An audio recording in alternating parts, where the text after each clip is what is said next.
அருட்பெரும் ஜோதி அருட்பெரும் ஜோதி தனிப்பெரும் கருணை அருட்பெரும் ஜோதி ஆனந்த வணக்கம். அன்பு அன்பர்களே, நான் உங்கள் டாக்டர் ஸ்டார் ஆனந்தராம் பேசுகின்றேன். பல்வேறு விதமான ஆன்மீகம் மற்றும் அறிவியல் ரீதியான சக்தி நிலைகளை பற்றி, வாழ்வியல் மேம்பாடு, தன்னம்பிக்கை மேம்பாடு, செல்வ மேம்பாடுகளை பற்றிய ரகசியங்களை நமது யூடியூப் சேனல் மூலமாக உங்களிடம் கொண்டு வந்து சேர்ப்பதற்கு பெருத்த ஆனந்தம். தொடர்ந்து உங்கள் ஆதரவுக்கு நன்றிகள் கோடி. இந்த பதிவில் இந்த ஆண்டு வரக்கூடிய மிக முக்கியமான ஒரு தினத்தை பற்றிய பதிவு. கிரகணம் அப்படின்னா என்ன? கிரகணம் என்பது மறைப்பது என்று அர்த்தம். அதுவும் சரியாக வரும் ஆகஸ்ட் 7ஆம் தேதி சந்திர கிரகணம் வருகின்றது. இந்த சந்திர கிரகணத்தன்று நாம் என்ன செய்ய வேண்டும் என்பதைத்தான் இந்த பதிவு. 7/8/2017 திங்கட்கிழமை அன்று சந்திர கிரகணம். கிரகணம் என்றால் என்ன?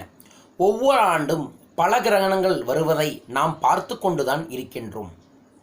கிரகணத்தின் போது என்ன நிகழ்கிறது என்பது மக்களுக்கு தெரிகிறதோ இல்லையோ, மேல்தட்டு மக்களுக்கு நன்றாக தெரிகின்றது. அது சமயத்தில் அவர்கள் வெளியே வருவதில்லை, எந்த உணவையும் உண்பதில்லை. இதிலிருந்தே ஏதோ ஒரு ரகசியம் இருக்குது என்றதை 2 வருஷத்துக்கு முன்னாடி ஒரு ஆராய்ச்சி பண்ணிட்டு இருக்கும்போது எனக்கு கிடைத்த ஒரு விவரம்தான் இந்த பதிவே. கிரகணத்தின் போது யாரும் சாப்பிட மாட்டாங்க, எந்த புது செயலையும் செய்ய மாட்டாங்க. கோயிலும் கூட அந்த நேரம் க்ளோஸ் பண்ணிடுவாங்க. கிரகணம் நடைபெற்று இருக்கக்கூடிய நேரத்தில். கிரகணம் என்றால் என்ன? ஒரு வானியல் நிகழ்வு, வானவியல் நிகழ்வு. வானில் பல பொருட்கள் வலம் வந்து கொண்டிருக்கின்றன. அவை நகர்ந்து செல்லும்போது சில முறை ஒன்றின் பாதையில் மற்றொன்று வரும். அவ்வாறு வரும்பொழுது அதை ஒரு பொருள் இன்னொரு பொருளை மறைக்கும். அதுபோல் சந்திரனை இன்னொரு பொருள் மறைத்தால் அது சந்திர கிரகணம், சூரியனை இன்னொரு பொருள் மறைத்தால் அது சூரிய கிரகணம். ஸோ இந்த கிரகணத்தை தான் நாம் வரக்கூடிய ஆகஸ்ட் 7ஆம் தேதி சந்திக்க இருக்கின்றோம். வரும் ஆகஸ்ட் 7ஆம் தேதி வரக்கூடிய கிரகணம் சந்திர கிரகணம். இந்த சந்திர கிரகணம் நடைபெறும் சமயத்தில் தயவு செய்து யாரும் உணவு உண்ணாதீர்கள், எந்த விதமான புது செயல்களையும் செய்யாதீர்கள். ஏனென்றால் தெய்வம் இருக்கக்கூடிய இடம் கோயில் என்று சொல்கின்றோம். அந்த கோயிலையே மூடிவிடுகிறார்கள். காரணம் என்ன? எந்த செயலையும் நாம் செய்யக்கூடாது என்பதற்காகத்தான். ஸோ ஆகையால் எனது அன்பு அன்பர்களே, ஆகஸ்ட் 7ஆம் தேதி கிரகண ஆரம்ப நேரம் இரவு 10:51. மத்தியமம், அதாவது பேலன்ஸ் நடு நேரம் இரவு 11:50. கிரகண முடிவு இரவு 12:49. இந்த நேரத்தில் சந்திரனை மறைக்கிறாங்க. இதை பாம்பு முழுங்குறதா நம்ம ஐதீகமாக சொல்லுவாங்க. கிரகணம் என்பது ஒரு பொருளை இன்னொரு பொருள் மறைப்பது. ஸோ அந்த நேரத்தில் கண்டிப்பாக கர்ப்பிணி பெண்கள் வீட்டை விட்டு வெளியே வராதீர்கள். எந்த உணவாக இருந்தாலும் சரி, நீங்கள் அதற்கு முன்னாடியே பகல் 11 மணிக்கு மேல் அன்றைய நாள் உணவு சாப்பிடாதீங்க. திங்கட்கிழமை பகல் 11 மணிக்கு மேல் எந்த உணவையும் சாப்பிடாதீர்கள்.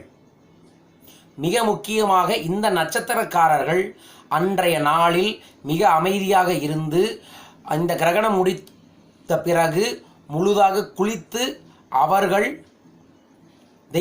குலதெய்வத்தை வணங்க வேண்டும். ரோகிணி, திருவோணம், ஹஸ்தம், உத்திராட்டம், அவிட்டம் இந்த நட்சத்திரங்களில் பிறந்தவர்கள் திங்கட்கிழமைகளிலும் பிறந்தவர்கள். திங்கட்கிழமை பிறந்தவங்க ப்ளஸ் ரோகிணி, திருவோணம், ஹஸ்தம், உத்திராட்டம், அவிட்டம் ஆகிய நட்சத்திரங்களில் பிறந்தவர்கள் கண்டிப்பாக சந்திரகிரகணத்தன்று எந்த செயலும் செய்யாமல் பகல் 11 மணிக்கு மேல் எந்த உணவும் சாப்பிடாதீர்கள். உங்கள் பித்ருவுகளுக்கு இரவு 11க்கு பிறகுதான் தர்ப்பணம் செய்யணும், இல்லைன்னா அவர்களை மனதார வணங்கணும்.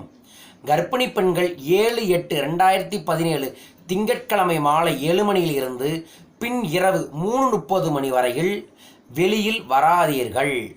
சந்திரனை பார்க்காதீர்கள்.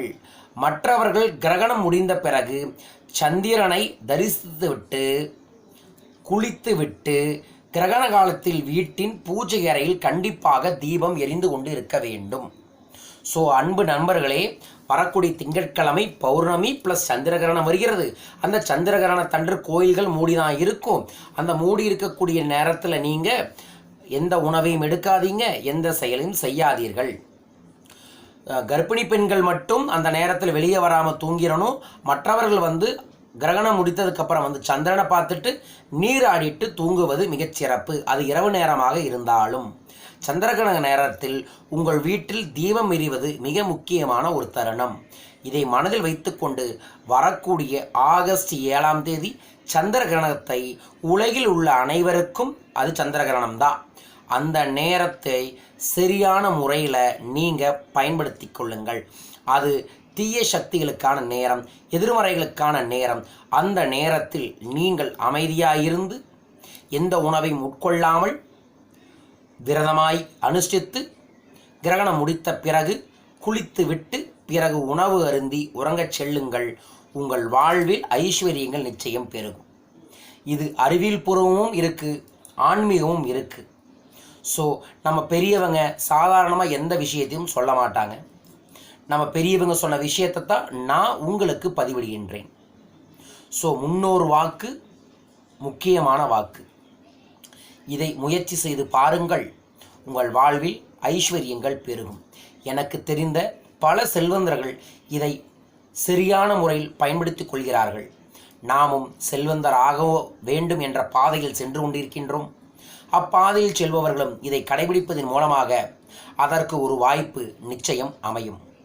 ஆகையால் அன்பு நண்பர்களே, சந்திர கிரகணம் உங்கள் வாழ்வில் ஐஸ்வர்யத்தை கொடுக்கக்கூடிய ரகசியத்தையும் வைத்துள்ளது. அந்நேரத்தில் எதுவும் செயல்படுத்தாமல் கிரகணம் முடித்து சந்திர தரிசனம் பெற்ற பிறகு நீங்கள் மீண்டும் உங்கள் இயல்பான வாழ்க்கைக்கு வந்துவிடலாம். அன்பு நண்பர்கள், ஆகஸ்ட் 7 குறித்து வைத்துக்கொண்டு மனதிலும் குடும்பத்திலும் இதை தகவல்களாக பரப்பிவிட்டு செயல்படுங்கள். வாழ்க பணமுடன். நன்றிகள் கோடி. இன்னொரு சூப்பரான தெளிவான விஷயங்களோட உங்களை நான் சந்திக்கின்றேன். மறக்காமல் லைக் பண்ணி, ஷேர் பண்ணி, சப்ஸ்கிரைப் பண்ணுங்கள். வாழ்க பணமுடன். நன்றிகள் கோடி.